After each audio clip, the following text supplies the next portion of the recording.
get magic immunity from. So Lesh doesn't do anything, and you can keep up with them as well, which is really nice. The lane, I think, is going to be a stomp. Yeah. Literally. We have to have a soundboard. This needed a badoom. You laughed at our jokes earlier. Yeah, Moxie. you laughed You're not allowed She laughed at your jokes. She never laughed at my jokes. What can I do? I'm not going to. So we think OG have the upper hand here. The Race King, does it have a shot? No, they absolutely have a shot if he gets out of the lane surviving. I just think that if he has to get booted when Elder Titan's like level 5 and he's level 4, that there's just not going to be enough space to recover. Lesh is a pretty greedy mid. All right, well, let's find out how Game 2 is going to play itself out. We're heading over to a commentary duo of Moxie and Fog. Well, it looks like we're going to get to see a Seb Elder Titan. And Fog, I know that you are a huge fan of this particular hero. Tell me, what are we going to expect here? Briefcase, much briefcase, lots of damage, much fun. No, it's a good pick here, especially with like the puck and the tiny. It amplifies their damage up a lot in the mid game, so I think it's going to be pretty potent. It is a pretty greedy draft, I do feel, from Smashers with the Underlord pick as well. This is a hero that you're playing your own lane for the most part. You're not going to go help out too much to those side lanes for some time. And Leshrac and Wraith King are just individually, they do have some greed between themselves. So we'll see how they do set up these lanes. I wonder if they actually do put the Abaddon top, because I feel like that could be kind of a disaster. I feel like they might have to do some weird stuff with their lanes, because I actually do not want to have this double melee top for Smashers, because that's just going to enable Seb to get out of control. And I think you really don't want that to happen for this Elder 30 Titan. seconds to battle. No, you absolutely don't. This is, kind of similar to game number 1 where Rasmus really had to pop off on the axe. This is going to be OG here with Seb, of course, having to pop off on this Elder Titan and really, start making that tempo here. But they do have a nice ward over here on the side that can spy out quite a bit. Nice stroke of fate landing over on 2 right away. Saksa. It's just gonna... Quite toss. He's trying. He's just a little tiny in a big world. That is a very heavy Underlord that he was chasing. This is true. So rune exchange, looks like Smasher should get 3. So a little bit of a decent, a little bit of a better start. However, we did see, I think the other day when the team grabbed 4 bounty runes, they actually lost the series. So that was a little bit of a dice. But anyway, it doesn't matter. That is a nice way to get started, but sometimes you just can't keep up that nice start. And they are going to be doing exactly what we said. They're going to be putting the Underlord and the Abaddon bottom. Love it. I think this is way better, but look at what they're going to actually start out for with OG. They're actually going to have Saksa start out bottom as well to try to do some tossbacks. They do this a lot when they have a greedy carry that is going to struggle versus like something like an Underlord, this heavy, high base damage hero. They tend to start out tri-lands when they see this. So they're going to try to set up Ana for success because Ana, he's got a 20 base damage differential to Under, so they do have to help. About to say, a lot of the times currently when OG is playing, it feels like it's a bit of a 4 protect 1 sort of deal. Thompson is always, the one who's kind of making those plays early, trying to just be very annoying. But at the end of the day, it is very much, on his shoulders. Yeah, that does mean that Seb, though, is not going to get that farm that we were saying that he probably will up top, since it's going to be that tiny securing farm perspective. So maybe he will have a bit of a slower one. As we've seen them, like we said, we've seen them do this quite a lot. Just leave Seb on an island, they secure that tri-lane farm, then they make the moves later on once the Spectre or X greedy hero does get away with what he wants. Now, I know, like, with some of the teams, you generally want to empower the hero that's going to be coming online earlier, right? So in this case, I would definitely say that that would be Seb, although hold that thought, because the action's coming out here on the bottom lane. Photic Shield being used over here by Tofu, but Ana on the hunt, he's going to be able to collect that first blood. And are they going to try to get anything else here? Stroke of Fate over onto Rasmus. They really are just kind of struggling here. Rasmus trying to move, trying to get some of this damage off, just getting those spells down, but eventually, No Tail will collect a kill. Yeah, so I think it really is just it is just enabling Spectre. Otherwise, he gets like nothing down here versus Underlord. So they're just gonna actually stick with the 3 of them. Tofu TP's back. He's just dead. He went alone. That's yeah. Even our observer, I don't think, was quite expecting that. No, and now Rasmus, he's an Underlord down bottom without an Abaddon to TP to help him. So he has to just be careful of his positioning. If there's mana on the 2 supports, he can die. And they are going to successfully pull the lane back with a single pull, looks like. No-Tail should be able to do that one. And 1 melee creep actually gets through, so it's actually going to be able to deny most of that wave. This bottom lane is going to be a problem now for Rasmus. I mean, you've got to do the walk of shame back down there if you're the Abaddon, and it's a lot of time where Rasmus just can't approach at all. He's not going to be able to get any sort of farm. Top lane, though, they are trying to make some stuns. Trying to make some things happen on Seb, but like you said, When you stack the stuns, you're not going to get that optimal amount of damage down. You can't be making those type of mistakes. You're heavily crushing the CS, which is fantastic right now for Hellbear Smashers, but this is an ET who's now level 3. He's gotten away with, I feel like, more than he should have up top by himself. Toss back right over to No-Tail. He's got that ink swell on him. It's going to proc not quite enough damage here, though. Again, they follow up with that aphotic shield. But look at the way that they're zoning here. This is just free farm for the Spectre to do pretty much whatever she likes, because every time they get a little too close, they immediately get punished. Look at the Soxa already pincering into position. Toss up with the avalanche. It's a stroke of fate. Aphotic shield does buy them a bit more time, and looks like Ana's gonna back off here, just go back to farming creeps, and No-Tail does have to be a little bit careful. He is getting chased down here by Tofu, but he's gonna go safely back to his tower. It really is such an interesting approach. Just because they really want to secure, they're keeping the tri-lane even still, claritying up on the side with Soxa, No-Tail also with the Bassi for that mana regen. They're just going to keep trying to pressure and just kill this Underlord. Soxa has the ink swell, waits patiently, will be able to go land over onto Rasmus again. They have that aphotic shield tossed back, though, into the avalanche, right over to Ana, as No-Tail chipping away as well. Tofu doing everything he can, trying to push them back. That Firestorm does hurt, so Soxa has to back off a little bit, but meanwhile, in the top lane, they do manage to find the kill on Seb. So they are making strides in that top lane, despite the fact that this bottom lane is just so difficult. Tofu maybe staying just a little bit too long, does have the shield, though. The salve will be used on Rasmus. Really interesting approach. It's a sacking Seb, hoping he gets the best. He's gotten a lot. He dies, but they are securing that farm. You see Spectre with 18 last hits to Underlord's 11. That like almost never happens when it is Spectre versus Sun. Just look at his base damage. So that's the whole reason to why they're doing it, and we are starting to see, you know, Smasher just come out a bit more ahead out of this because the Wraith King is getting absolute free farm. Do you like the way that they've decided to just, you know, I don't want to say put all the eggs in the basket, but the way that they're playing, just really trying to protect Ana, make sure that he can get all that farm? Or do you think they should be helping Seb? It's a decision they made, right? It's the way that they like to play. They like making sure that Ana has a good start when he plays Greed. So it's a different approach from each team. So if it ends up working, it's great. If they end up having this like Slark or this Spectre having a good item timing on like Blade Mail and just gets this super farm, then absolutely, it's gonna. All right, working his way over there, and see Soxa did make a little bit of a rotation over towards that mid, but he's headed right back here again. They're trying to contest this little bit of a pull. Ana's making his way over here to the shop's gonna get his Ring of Health, so that's going to enable him to stay in the lane a little bit easier. As Tofu is rotating over to this mid lane. They're double securing bounty. They're double securing the rune for the Lesh. That Stormstormer's already having a pretty good time. Soxa. Gets the avalanche off here. Radiant are scanning. But Gilgir will snap up the Invis rune. Radiant's middle Bottom lane, some more plays trying to get done here, but again, not quite enough damage without that Tiny. And now Gilgir, Invis, he's just sitting around the mid lane. If Thompson steps up too far, they can definitely chain stun and kill him. Thompson being quite cautious. And it means that Seb now in a solo matchup versus a super farm break. Doesn't feel easy for Seb. Dream Coil followed up with the avalanche toss back as they've got their eyes over here on this Leshrac. They want to burn him down, but they're not quite able to as they end up losing Soxa and Thompson as they turn right back around and find No-Tail. The positioning coming out and the lockdown is just so good. Meanwhile, the bottom lane here, this is not looking very good here for Ana, though. He's going to try to just throw out the dagger, slow him down. He's going to run away. What a rotation, though, coming out from the Smashers. And just a little bit of maybe unfortunate, but also just not the best targeting decision in coming out from OG. They tried to go for both.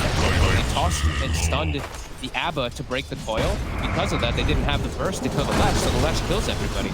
Pretty big mistakes from OG and some nice rotations from Smashers to enable this Lesh, who's already having such a good start. Soxa making his way up. He's even TPing bottom, and he's going to refill up Rasmus with the bottle too, and look to actually kill Ana here. This could be a really nice move for Stormstorm. Open up a Pit of Malice, followed up with Storm, and there's just so much damage coming out from Leshrac. Helps rip him down as Rasmus gets the final hit, and down goes Spectre. A lot of the tower. Yeah, they killed the Spectre, and they give the mid lane to the supports, which they would love that experience. Some excellent stuff from Smash. It's already 3K advantage. That's a lot of damage placed on that bottom tower.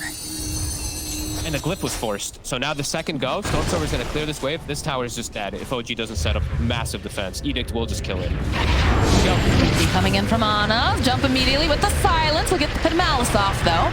They're going to back off. He's just going to take off that Phantom's Embrace. And they do protect their tower a little longer. There's a nice double damage rune over here that Topson, I'm sure, would love to pick up. That's actually pretty heads up. You know, they don't kill the Lesh, but they push him away from the tower, and they're going to keep this tower alive for Ana for quite a lot longer. It's a cool play. Even though they don't get the actual kill, they just force him away. I like that. I mean, now, because of this Topson, it forces in mid, and Tofu has to be careful because of the Tiny hanging around. The benefit of having a hero that can clear out waves, as they are going to try to slow down Rasmus. Get the Inkswell to connect. Topson's here. He's got the double damage. They've got the silence as well, as the Waning Rift comes in hot. Body blocks coming out too, and No Tail will eventually be the one to get the kill. But those are some earn charges coming over here for Topson. And he can steal a bounty away, level 8, and he's got this DD. He can actually swing mid because he still has Jade Coil available. He actually bringing 7, who's level 7 somehow. Nice stomp landing over here on the Leshrac. Tofu immediately removing it. Topson getting into position. He is going to settle here for, of course, Tofu, who is leashed up. And will get taken down. Not bad. That's just a 5 Abaddon. Who cares about him? Get your Leshrac away. Gilder has already hit 6 on the Lion pretty early on, and Stormstormer already making another Yep, and looks like Rasmus may be teleporting right here to his death. The Soxa being in position already. The teleports are coming out, though. Alright, go for that stomp, and there it is. It's the final hit. More teleports coming out. Ace did manage to take a tower while this was going on. He does have his armlet. Just being very active. The Lesh just moving from lane to lane with this max edict. He can easily just take out these towers. Mid tower is super low too. Topson. Oh, Ace takes down Soxa while this is going on. The chase is on now over here on Seb. Topson can't do too much other than the slice. They burst him down. The Haunt comes out. Be able to get the kill on Stormstormer, perhaps diving just a bit far. It's a nice earth spike. Tofu is going to try to keep Gilgear alive. Does have that spirit chasing after him. Didn't finish the tower off either. It's actually at 30 HP. It's still alive in the mid lane. It's diving a bit too far. Did cost the Haunt, but well worth it for OG, just taking out this pesky Lesh who's been quite problematic. They're still protecting this move. Thinking about it.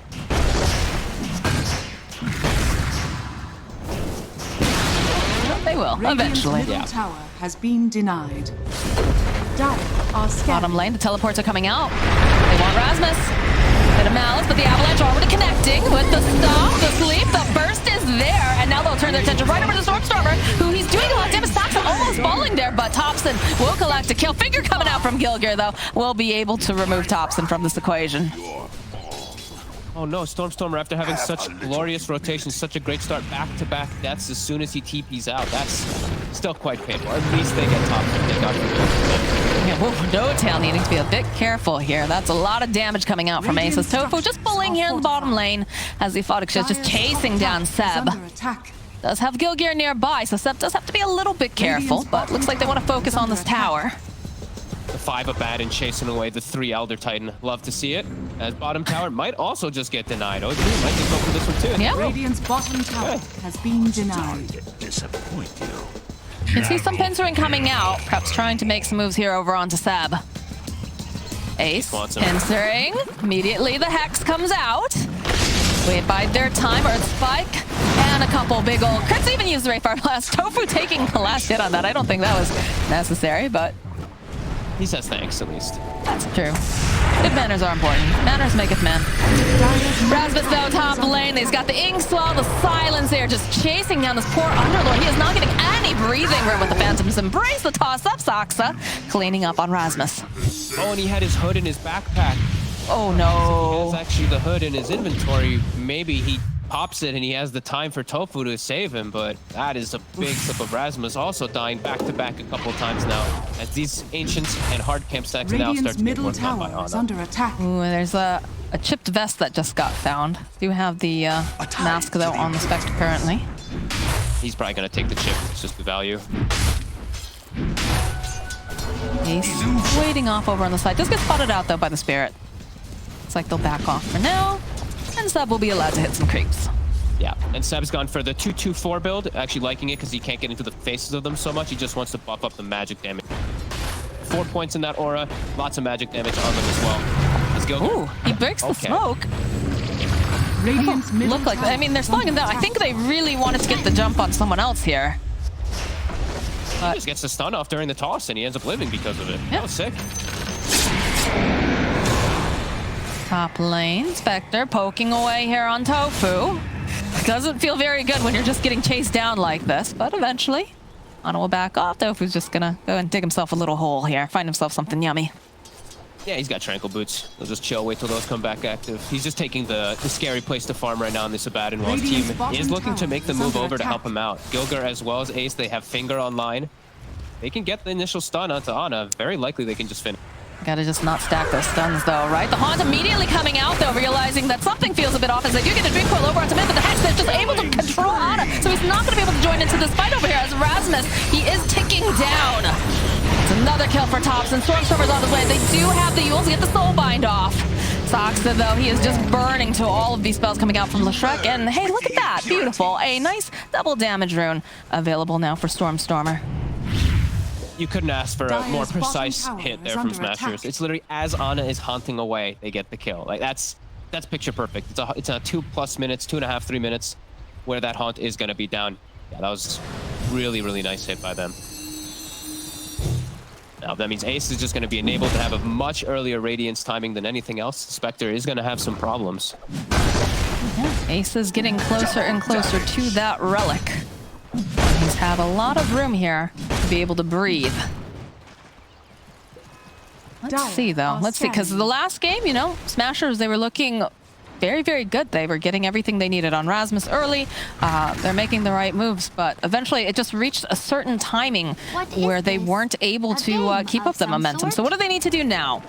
What do they need to do to keep up this momentum and keep the pressure going? I think the state of the game is actually pretty good for them. Just chilling out, they're farming up really good on all their cores. Hunting the Spectre like that was the ideal. So I think if they could do that again in the next like 80 seconds or so when Finger's back up, that's great. But right now, they're okay with like just chilling out. If heroes show on the side lanes, they can threaten them, but this is a fantastic start for the raid.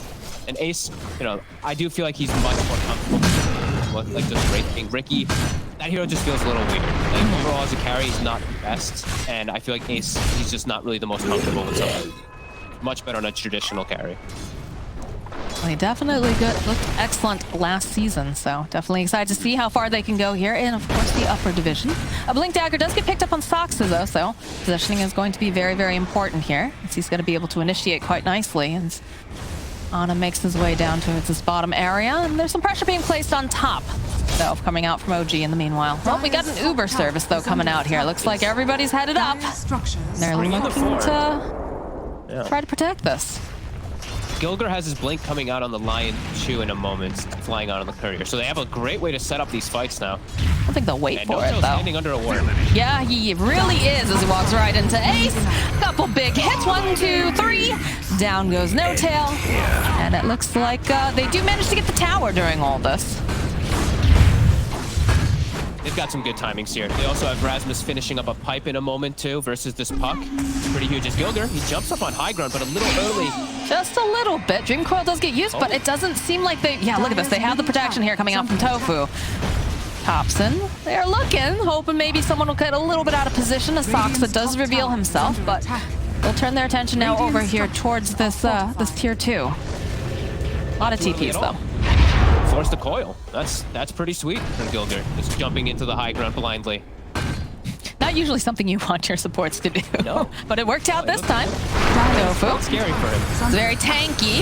Gonna immediately drop the Aphotic Shield. And they're gonna be leashed up. They'll use the Haunt. And they've got the Silence. This is gonna be possibly, yes, it's gonna be a first time death here for that Wraith King. He's coming right back up again. He needs people to go and help him out. Nice split Earth being tossed down in the middle of everything. And there's gonna be able to just hold on into place. Soxa jumping onto the back line. So it's able to take down Stormstormer with a little help here from Thompson.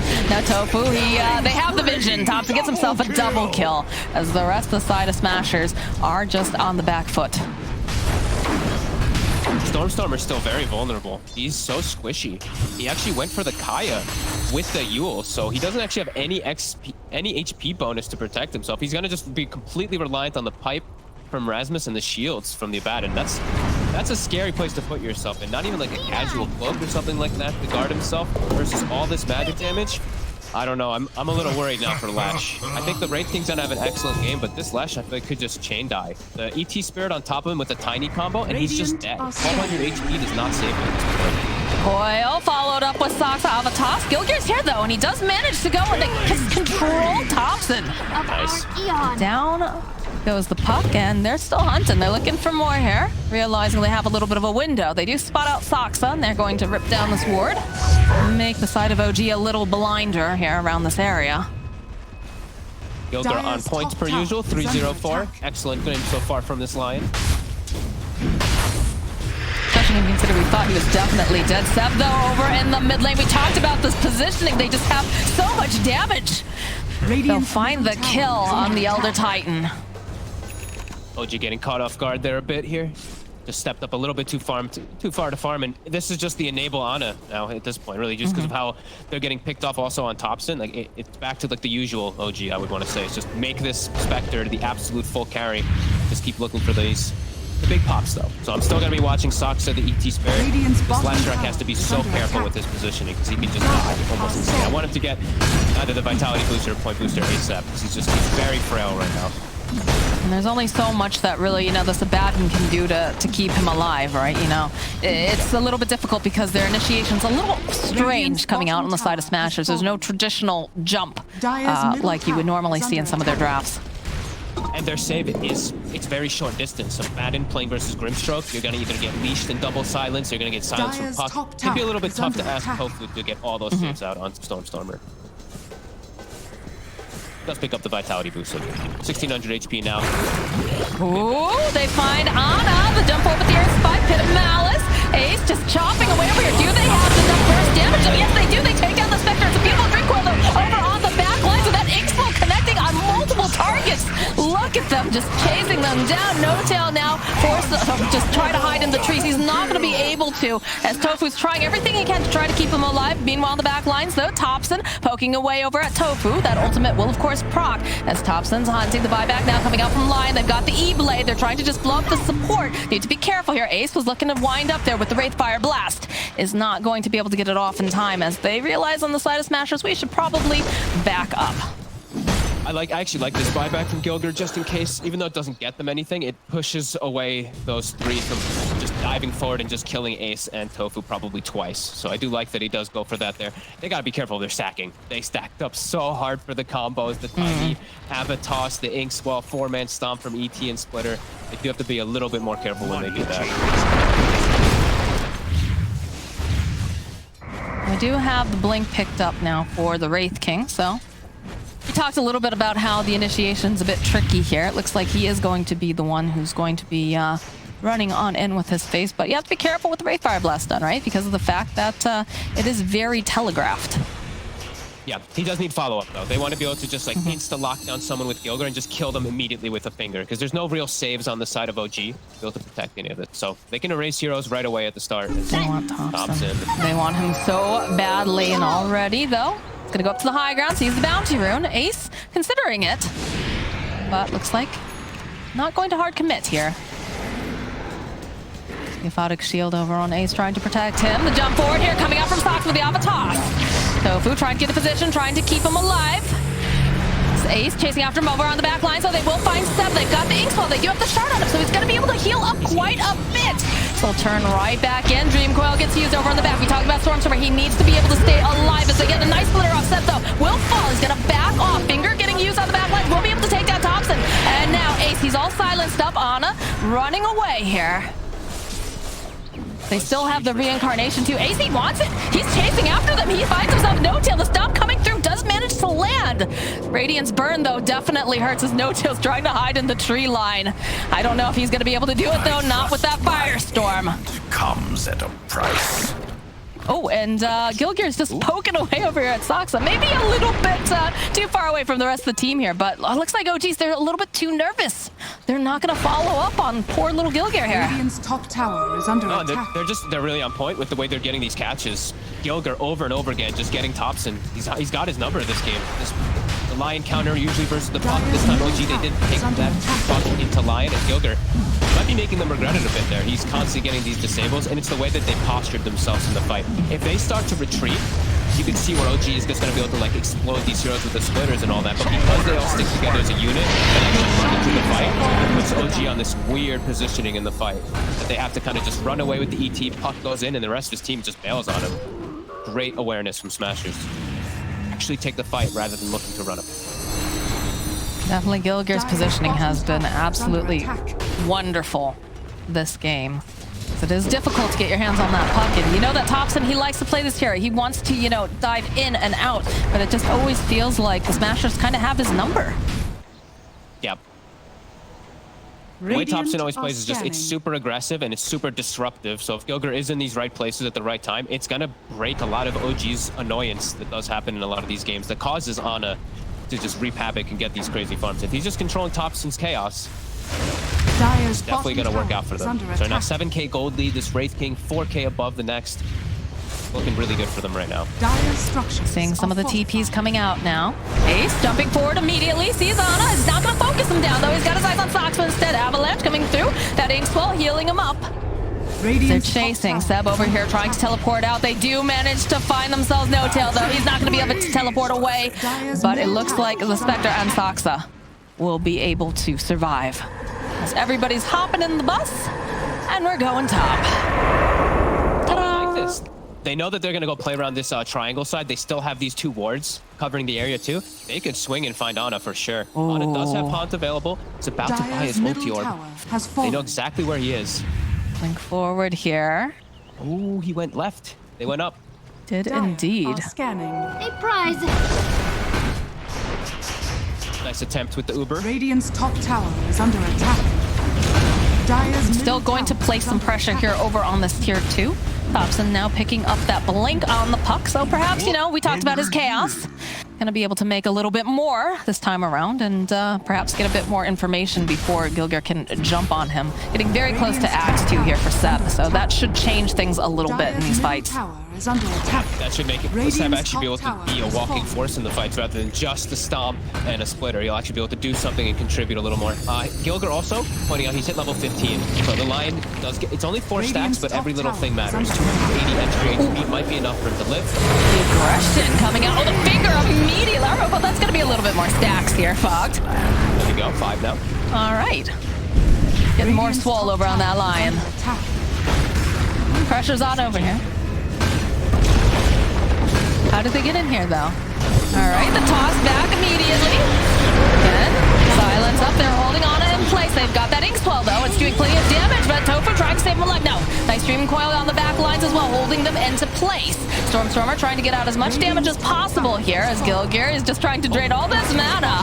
Just slowly but surely. Yes, you can't do anything to him other than poke him when that's going on. Jump into the back lines here from Thompson. We talked about that chaos. The Haunt's coming out, but okay, yes, Ana going forward here. Nice avalanche, but he's a little bit too far. He's not comfortable here. I don't think they're going to be able to. No, the toss up coming up from Soxa, trying to keep him alive. It looks like he is going to be the one who's going to have to die, though. Oh, he lives because of the Manta dodge on the splitter. He actually would have died for sure on Ana. Oh. Jumping in again. They are indeed, and they managed to go and grab the puck at the last second. Stroke of Fate tossed out. They're focusing on the buildings. I love seeing Gilger. He puts the shard to use there perfectly. Just stands in front of a Tiny with his just mana drain. And Tiny can't do anything with his magic immunity. Another Inkswell. They stacked up a little tight here. They do the blade mail. Another splitter though coming in on it. He's not looking too great right now as a dive in over onto the back lines. A stop buys a bit more time, but they do. They take down Ana and they take down Thompson. No buyback on the Spectre. No buyback on this puck. Hellbear Smashers hitting fast, furious, and just hitting very, very hard right now as they immediately make their way down over to the bottom racks. They should be able to go for this one too. Gilger landing, Gilger doing just clutch plays across the whole board of this game. The mana drain to stand on the high ground to bait some spells where they can't kill him. Then this last stun, he stuns the Ana, and Thompson blinks on top of the stun, so he gets caught by it, gets chain hexed, gets killed. And Ace just jumps forward and gets himself an easy no-tail. Very well played here, coming out from Smashers. He's stuck in the back, yeah. They just get stunned instantly. They're gonna finish off the racks. Oh, they cancel out the Uber. They've decided that they want to stay here. And they'll get themselves a Soxa. Very clean. 11-0-6 on Ace, looking much more comfortable on Wraith King. The whole team looking phenomenal on OG. They do get the Ags on the ET, but I think we may have reached the point where that Ags isn't going to have the effect that I think OG wants it to. I think I'm just concerned with the amount of damage that's being dumped out here coming out from Ace. And I have to say, you know, it's tough for Tofu. We talked about the fact that he is going to be, you know, primary save. And he does have to be very, very close, but he's managing it. And Gilgir's positioning has just been fantastic here. Seb, look at Gilgir. He's eager. It's under attack. You have to be a little careful, though. They're going to focus up on the objectives here on the side of Hellbear Smashers. Middle tower will go down. Do they want to push their luck here? Do they go back in, or do they play it a little safe? They are so strong right now, rallied around this. Look, the Lesh now has reached points where he can't get burst. Bloodstone, Essence Ring, all this good stuff. Rasmus with the pipe and Crimson Guard. The damage just feels like it's nowhere near going to be there for OG. I am actually not really thinking they're going to kill many Heat targets at all. Maybe not even the supports in these next few fights. Well, they're smoked up, and they're hoping that they can get someone. I mean, Tofu and Rasmus are very far forward. Lion, Gilgir. Perhaps they can make something happen there. They get the Dream Coil off and the hold together, but No-Tail immediately just absolutely crumbling, and there's just so much damage, and the Earth Splitter not quite landing where they wanted to. They have a nice Dream Coil. Stormer buying himself just a little bit more time. Seb punching, trying to do everything. They just can't take down this Lion, as eventually they take down Seb. Ana already falling. Thompson somehow still alive, and over there the finger comes out, and down goes Soxa. Only Thompson. Support. With every single spell thrown out there, the Crimson Guard, the pipe, all these heals from Tofu as well with the shield, and he fought, you know, Miscoil. They can't kill anybody, even though they throw absolutely every spell. Gilgir gets the initial blink, reposition himself with his team on the high ground.